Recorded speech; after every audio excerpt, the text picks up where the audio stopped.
Bonjour, aujourd'hui on va parler des liaisons interatomiques, c'est-à-dire des liaisons entre deux atomes. Donc on va parler de deux différentes liaisons, la liaison covalente et la liaison ionique.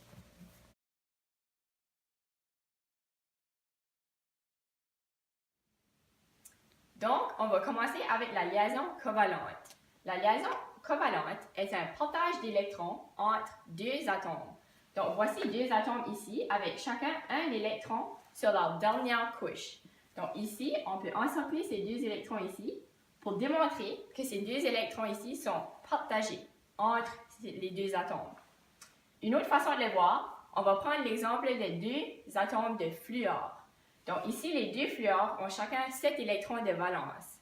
Mais pour respecter la règle de l'octet, qui veut dire que chaque atome veut 8 électrons sur sa couche de valence, ils doivent faire une liaison avec leurs électrons qui sont seuls.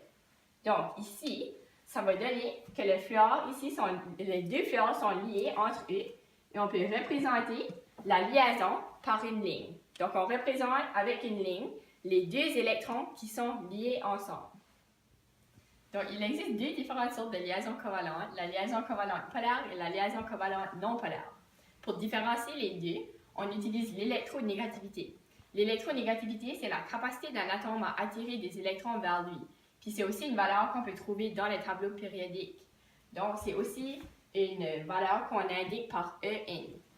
Donc ici, pour la liaison covalente polaire, on représente la différence d'électronégativité. Ça doit être entre 0,5 et 1,7. Pour une liaison covalente non polaire, la différence d'électronégativité doit être entre 0,0 et 0,49. Donc ici, on a un exemple. On a un hydrogène et le chlore. Donc, l'électronégativité de l'hydrogène est de 2,2 et le chlore, c'est de 3,2. Pour déterminer si c'est polaire ou non polaire, on fait la différence entre les deux, qu'on représente par un triangle qui est appelé un delta. Donc, le delta électronégativité, on fait 3,2 moins 2,2, les valeurs de chaque atome, et on détermine que c'est de 1,0 qui est dans notre valeur ici, entre les deux. Donc, c'est polaire.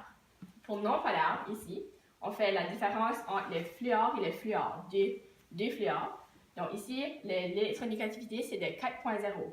Donc ici, le delta électronégativité, c'est 4,0 moins 4,0 qui donne 0. Donc c'est une liaison covalente non polaire.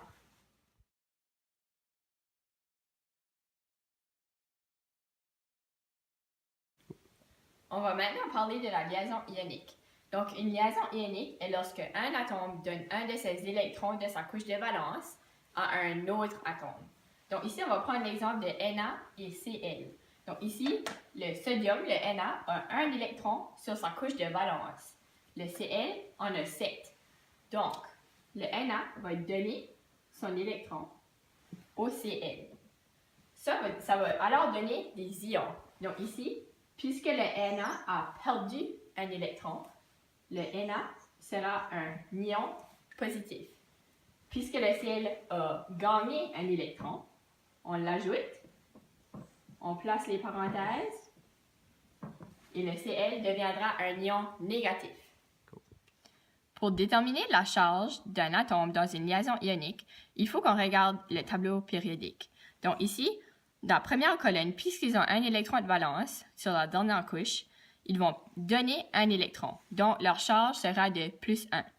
La deuxième colonne, puisqu'ils ont 2 électrons de valence sur leur dernière couche, ils vont donner 2 électrons, donc leurs charges seront de plus 2. La troisième sera de plus 3, puisqu'ils vont donner 3 électrons. La quatrième, ils peuvent recevoir ou donner 4 électrons, donc leur charge est de plus ou moins 4. Les 3 dernières rangées, ils ont tendance à recevoir des électrons. Donc, la 5e rangée ici, elle va recevoir 3 électrons, donc sa charge sera de moins 3. La 6e ici, sa charge sera de moins 2, puisqu'elle va recevoir 2 électrons. La 7e rangée ici, sa charge sera de moins 1, puisqu'elle va recevoir un électron.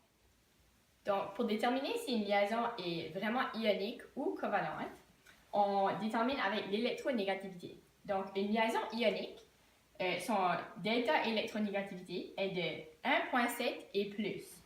Donc, si on prend l'exemple de Na et Cl, l'électronégativité du Na est de 0,9.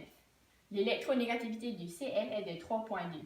Donc, si on fait le delta électronégativité, on fait 3,2 moins 0,9, qui donne 2,3, qui est donc plus que 1,7. Donc, cette liaison est ionique. Je vais maintenant vous montrer comment résoudre un problème de type liaison ionique ou liaison covalente.